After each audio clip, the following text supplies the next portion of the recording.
அஸ்ஸலாமலைக்கும், welcome to channel. பருப்பு இல்லாத உருளைக்கிழங்கு தக்காளி சாம்பார் எப்படி செய்வதுன்னு பார்க்கலாம் வாங்க. பருப்பு இல்லாத செய்யலாம் ஃப்ரெண்ட்ஸ், ரொம்ப நல்லா இருக்கும். உருளைக்கிழங்கு தக்காளி எடுத்துருக்க ஒரு 7-8 எடுத்துக்கோங்க. உருளைக்கிழங்கு ஒரு 4 எடுத்து கட் பண்ணி வச்சுருக்கேன். பூண்டு எடுத்துருக்கேன், வரமிளகாய் எடுத்துருக்கேன், புளி கொஞ்சம், வெங்காயம் 1 எடுத்துருக்கேன். ஸ்டவ் ஆன் பண்ணி குக்கர் வச்சு அதில் ஒரு பூண்டு ஆட் பண்ணிக்கலாம், வெங்காயம் ஆட் பண்ணிக்கலாம். ஆட் பண்ணி கொஞ்சம் வதக்கலாம். வரமிளகாய் ஒரு 8 எடுத்துருக்கேன், அதையும் ஆட் பண்ணிக்கலாம். ஆட் பண்ணி மிக்ஸ் பண்ணிக்கலாம், கொஞ்சம் வதக்கலாம். கொஞ்சமாக புளி எடுத்துருக்கேன், கொஞ்சம் அவ்வளோதான் எடுக்கணும். தக்காளி ஜாஸ்தி இருக்குது இல்லையா, அதுக்காக தக்காளி ஆட் பண்ணிக்கலாம். ஆட் பண்ணி மிக்ஸ் பண்ணிக்கலாம் ஃப்ரெண்ட்ஸ். உப்பு எவ்வளோ தேவையோ அவ்வளோ ஆட் பண்ணிக்கோங்க. மஞ்சள் தூள் ஒரு சின்ன ஸ்பூனில் ஒரு ஸ்பூன் ஆட் பண்ணியிருக்கேன். தனியா பவுடர் கொஞ்சமே ஆட் பண்ணியிருக்கேன், ஆஃப் ஸ்பூன்னு. ஜீரா ஆட் பண்ணியிருக்கேன், ஜீரகம் ஒரு ஸ்பூன்னு. உருளைக்கிழங்கு ஆட் பண்ணிக்கலாம்.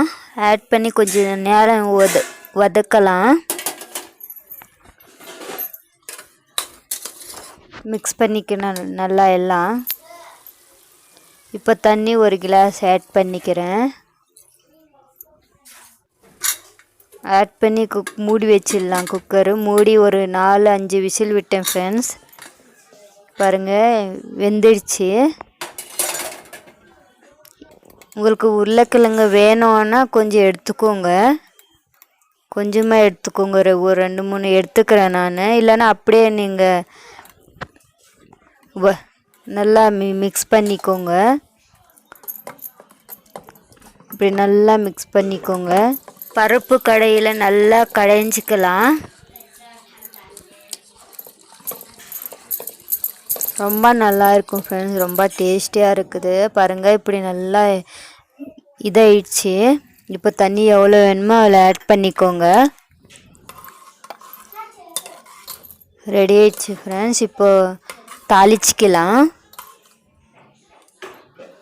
நல்லா வந்திருக்குது சாம்பார், ரொம்ப டேஸ்டியாக வந்திருக்குது. உங்களுக்கு எவ்வளோ தண்ணி வேணுமோ அவ்வளோ ஊற்றிக்கோங்க. ஸ்டவ் ஆன் பண்ணி ஒரு பாத்திரம் வச்சு அதில் 2 டேபிள் ஸ்பூன் எண்ணெய் ஆட் பண்ணிக்கிறேன்.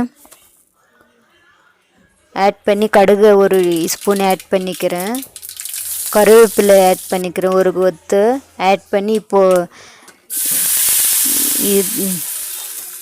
ஊற்றிக்கலாம். குழம்பு ஊற்றி மிக்ஸ் பண்ணிக்கலாம். கொஞ்சம் நேரம் கொதிக்கட்டும். குக்கரில் இருக்குது இல்லையா, அந்த எல்லாம் எடுத்து நல்லா தண்ணியெல்லாம் ஊற்றிக்கோங்க. இப்போ நாங்கள் எடுத்து வச்சோல்ல உருளைக்கிழங்கு, அதையும் ஆட் பண்ணிக்கோங்க. கொத்தமல்லி லாஸ்ட்டில் தூவிக்கோங்க.